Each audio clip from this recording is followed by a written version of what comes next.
জাদুকরী Messi match জেতালেন আরও একবার আর্জেন্টিনাকে। আর্জেন্টিনার রাউন্ড অফ 16 থেকে কোয়ার্টার ফাইনাল নিশ্চিত করেছে মিশরকে 3-2 ব্যবধানে হারিয়ে।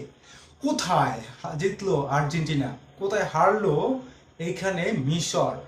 মিশর তারা যেই কাজটা করেছে, কি অসাধারণ খেলা খেলেছে 70+75 মিনিট পর্যন্ত। সেই 75 মিনিটের পর থেকে আর্জেন্টিনা তারা যেভাবে কামব্যাক করেছে গেমে, 15 মিনিট 10-12 মিনিটের মধ্যে তারা 3টা গোল করে ফেললো। 3টা গোল তারা করে ফেললো। এর আগে 90 মিনিটে 70 মিনিটে একেবারে মিশরের একক আধিপত্য ছিল, 2-0 ব্যবধান ছিল। যে কোনো সময় এটা জিততে পারতো মিশর। রেফারির একটা গোল হয় নাই, মিশরের 3টা গোলই হয়েছে, একটা অফসাইড কারণে বাদ যায়। সেইখান থেকে আর্জেন্টিনা কামব্যাক করলো, মেসি কামব্যাক করলো, শেষ পর্যন্ত মিশরকে 302 গোলে হারিয়ে বিশ্বকাপ কোয়ার্টার ফাইনাল নিশ্চিত করলো আর্জেন্টিনা।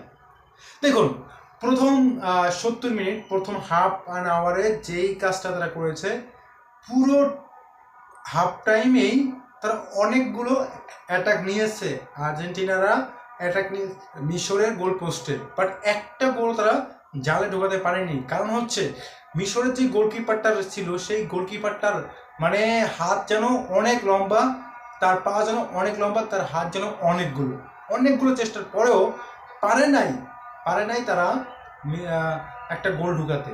75 মিনিট পর্যন্ত হাফ টাইম চলে গেছে, হাফ টাইমে তারা গোলও দিয়ে দিছে একটা। হাফ টাইমের পরে আরও একটা গোল দিল খুব দ্রুত, 68 মিনিট সামথিং এরকম টাইমে। সেখান থেকে 75 মিনিটের পরে আর্জেন্টিনা কামব্যাক করলো, এবং কামব্যাকটা করলো লিওনেল মেসির ওই কর্নার কিক থেকে। এটা অ্যাসিস্ট মেসি অবশ্যই। এরপরের গোলটা যে হলো সেটাও হলো কোথায়, অ্যাসিস্ট, ওই যে মেসির গোলটা হলো লাস্টে 90 মিনিট অতিরিক্ত সময় চলে গেছে গেমে। সেখানে যখন ভাবা হচ্ছিল যে অতিরিক্ত টাইম হবে, সেই অতিরিক্ত টাইমে আবার একটা গোল করে নিল আর্জেন্টিনা।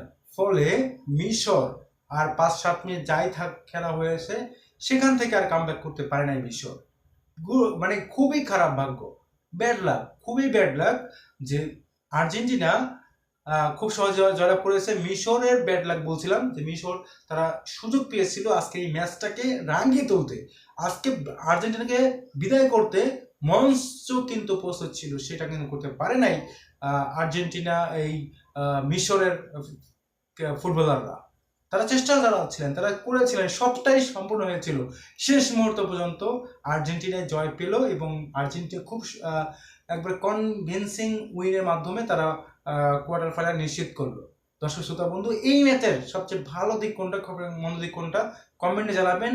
এখানে অনেকেই বলবে যে আসলে আর্জেন্টিনাকে ফিফা সাপোর্ট করেছে, রেফারি সাপোর্ট করেছে। হ্যাঁ, অনেক মাঠে অনেক কিছু ছিল, যেমন শেষ টাইমে ওই একটা যে লাস্ট গোলটা যেটা হলো, এর আগে কিন্তু আর্জেন্টিনার এক খেলোয়াড় মেসিকে অন্য একটা প্লেয়ারকে, মিশরের একটা প্লেয়ারকে ফাউল করেছিলেন। সেই ফাউলটা কিন্তু কাউন্ট করা হয় না, রেফারি সেটা দেখে না, সেটা এগিয়ে নিয়ে যায় গিয়ে কিন্তু পরের বার গোলটা, 3 নম্বর গোলটা হলো আর্জেন্টিনা। এটা নিয়ে অনেক কাটাছাড়া হবে। কোচ, মিশরের কোচকে হলুদ কার্ড দেওয়া হলো, তিনিও এটা নিয়ে খুশি ছিলেন না, যে কারণে অনেক কথাবার্তা হওয়ার কারণে তাই সেই দলটা কিন্তু কোচ কিন্তু এখানে হলুদ কার্ড খেলো। আপনাদের মন্তব্য আশা করছি আর্জেন্টিনা কোয়ার্টার ফাইনাল উপলক্ষে আপনাদের মন্তব্য সবার কাছে আশা করবো। ইনশাল্লাহ সাবস্ক্রাইব এবং ফলো করে পাশে থাকবেন।